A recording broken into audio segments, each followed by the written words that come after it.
Lewandowski nous parle de son nouveau rôle dans l'équipe, du Ballon d'Or, de sa première rencontre avec Lamine Yamal. Attendez, bougez pas, je vous explique. Il est rare que je ne regrette pas d'avoir joué en Première Ligue, mais quand je repense à mes années au Bayern, à Dortmund et maintenant à Barcelone, je dois dire que je suis très heureux de ma carrière. Je n'ai pas l'impression d'avoir raté quoi que ce soit, car chaque étape ou décision que j'ai prise était mon choix. Quand je vois que je n'ai toujours pas besoin de courir après les jeunes joueurs, mais que ce sont eux qui doivent me courir après, cela signifie que la saison à venir pourrait être excellente. Je suis toujours là pour donner le meilleur de moi-même, j'ai compris que je ne peux pas rivaliser avec eux, mais je peux les aider. Et ils peuvent m'aider aussi. J'apprends beaucoup d'eux.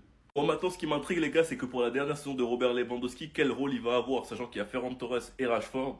On verra. Lamine, honnêtement, c'est la première fois de ma vie que je le vois. À notre premier entraînement, en seulement 50 minutes, j'ai réalisé qu'il y avait quelque chose de spécial. Je n'arrivais pas à y croire car je n'avais jamais vu un joueur comme ça à cet âge. Je pensais que c'était impossible à 15 ans. Il y a désormais de nombreux joueurs qui peuvent remporter le ballon d'or. La saison de Lamine Yamal a été incroyable. Il a tout son temps, si ce n'est pas cette année. Ce sera peut-être l'année prochaine. Rafinha a également réalisé une excellente saison. Nous avons des joueurs qui pourraient être les principaux prétendants à un tel titre. En tout cas, les gars, dernière saison de Robert Lewandowski, profitons parce qu'on peut le critiquer, mais quand il partira, il va nous manquer. Enfin bref, sinon vous les gars, vous en pensez quoi? Ramenez-nous sur sa patience en nu. Le Barça aura du mal pour inscrire ses trois nouveaux joueurs, Rashford, Garcia, Rooney Bardi. C'est Mundo Deportivo qui en parle, j'espère qu'il se trompe. Marcus Rashford devrait manquer le match contre Mallorca en raison de problèmes d'inscription. La priorité est d'inscrire Johan Garcia, dont l'inscription est également incertaine. Sachant que Johan Garcia, après le Gamper, l'a lui-même dit, mon inscription, le club me transmet de la tranquillité, j'espère que tout ira bien. Notre match de Liga, c'est samedi, on est mardi, nous avons encore du temps, donc tranquille, pas de panique, sachant qu'avec le rapport médical de Ter Stegen, ça devrait arranger les choses. Mais si c'est encore à cause d'un blessé qu'on réussit à enregistrer notre joueur, c'est que la direction se fout de notre gueule. On attend toujours la confirmation concernant les loges VIP, on n'est toujours pas au 1 pour 1. S'il y a bien une chose que j'ai pas envie de faire, c'est de donner raison à Nico Williams.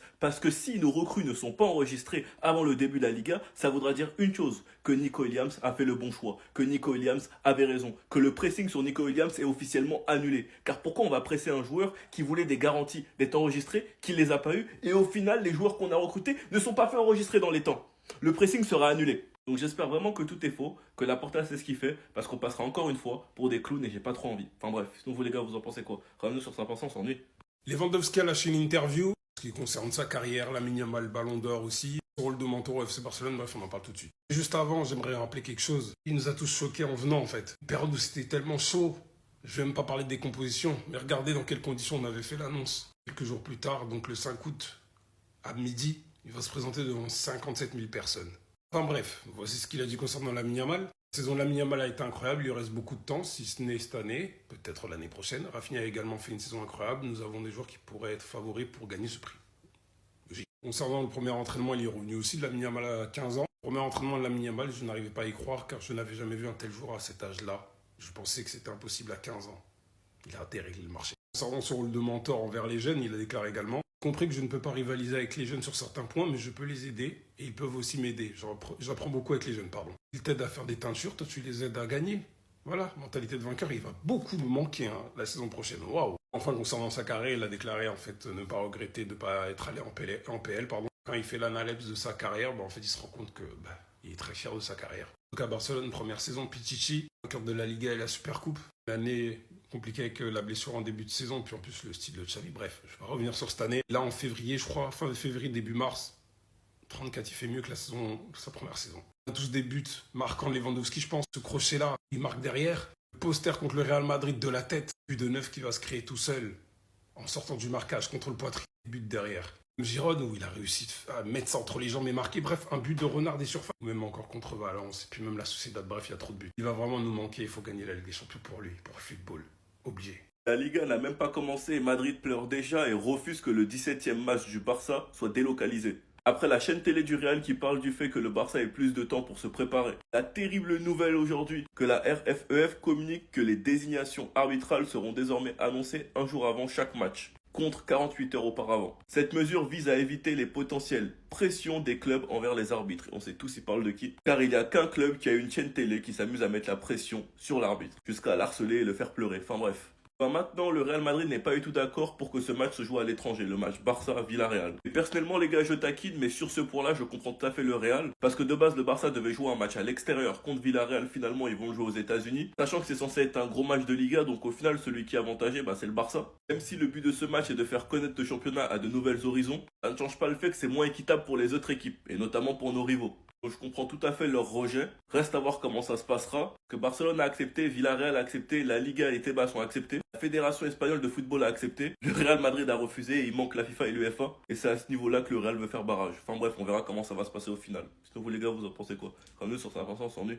Attendez. Côté Barça, on dirait bien qu'aujourd'hui l'équipe gagnante elle a fait débat auprès de certains parce que limite c'est parti en chambrage sur Instagram. Donc l'équipe en question, comme vous le voyez sur la photo, c'est Gavi, Yamal, Koundé, Olmo, Joan Garcia, Gérard Martin, Drew et Guy Fernandez. Maintenant, après avoir gagné, faut savoir que Gavi a mis la photo sur Instagram et il a écrit ça: j'adore battre Frankie, Baldé, Araujo, mais surtout Pedri et Eric. Et juste en dessous, on a Lamine Yamal qui écrit ça: Pedri, quand tu gagneras, j'aurai une barbe, avec l'emoji du cœur brisé et les emojis qui rigolent. Et dans l'équipe perdante, du coup, on a Pedri et Eric Garcia qui ont répondu. Donc Pedri en premier, il a dit: la différence de but n'existait pas il y a longtemps. Arrêtez de tromper les gens, allez. Et on a Eric Garcia qui a dit: hahaha, dis la vérité sur la façon dont tu as gagné, juste en pleurant. Honnêtement, l'ambiance au Barça, j'aime trop. Ça se chambre et tout sur les réseaux pour rigoler. Et la vérité, c'est trop marrant en fait. À part ça, comme je l'ai dit en début de vidéo, dans l'équipe gagnante, il y avait Olmo. Et concernant Olmo qui avait eu une gêne il y a quelques jours, on a eu une bonne nouvelle. Dani Olmo s'est complètement remis de ses problèmes physiques. Donc ça, c'est vraiment top à quelques jours de la reprise. Et on espère pour lui qu'il va réussir à enchaîner. Parce que de l'autre côté, son concurrent direct, il est en feu. Bref, en tout cas, n'hésitez pas à me donner vos avis dans les commentaires, histoire de savoir ce que vous en pensez, et moi je lirai tout ça. Le Barça devrait jouer son match de Liga contre Villarreal aux États-Unis. Va comprendre pourquoi, enfin bref. La RFEF a approuvé le match entre Barcelone et Villarreal prévu pour la 17e journée de Liga qui se jouera aux États-Unis. Le dossier sera désormais transmis à l'UEFA et à la FIFA.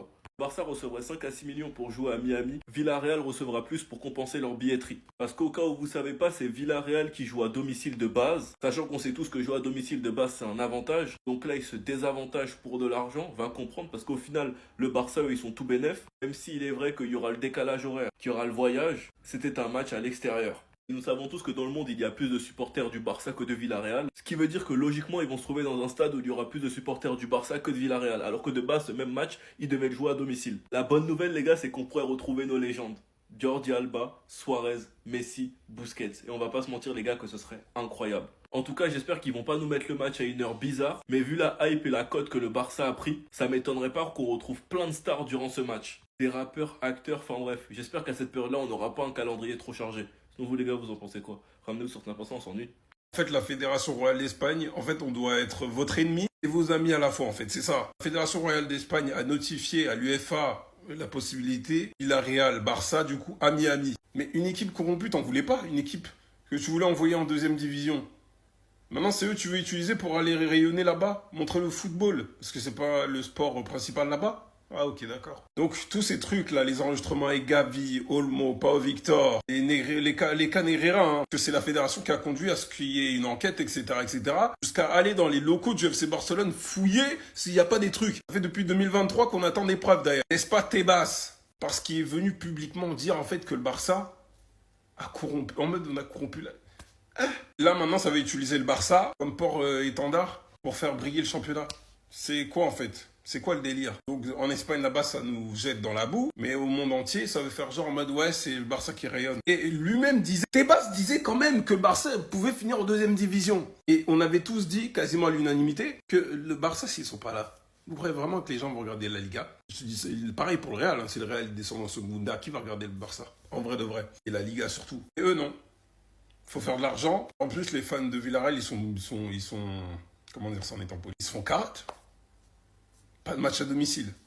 Ce qui est un avantage normalement pour une équipe, hein, la plupart du temps. Flick nous parle du départ de Inigo Martinez et peut-être d'une nouvelle recrue en défense. Attendez, bougez pas, je vous explique. Il commence en expliquant que le départ d'Inigo sera une opportunité pour les autres de grandir. Remplacer Inigo, je vais parler avec Deco, mais je ne pense pas. Dans notre effectif, des joueurs qui peuvent jouer défenseur central, c'est pas ce qui manque. Koubarsi qui avait formé une superbe paire la saison dernière avec Inigo, il a pris de l'expérience la saison dernière, il est le chouchou de Flick et il est pour moi le défenseur numéro 1. Vu qu'Inigo est parti, Araujo devrait être le titulaire, sachant qu'en plus de ça il est le capitaine donc il sera un leader sur le terrain. Vu que Ter Stegen ne jouera pas, c'est comme si c'était lui le numéro 1 limite. Donc on pourra avoir le retour de cette paire qui fonctionnait bien en deuxième partie de saison, la saison 2023-2024, et qui malheureusement a mal fini à cause d'un match et vous savez très bien lequel. Il y a eu une saison complète entre temps, la charnière a changé, Araujo a pu prendre du recul, a pu avoir moins de responsabilités, et il est venu nous annoncer lui-même que maintenant ce sera son prime. Et personnellement moi je le crois. Si on peut retrouver le Araujo 2022 les gars, on sera pas déçus.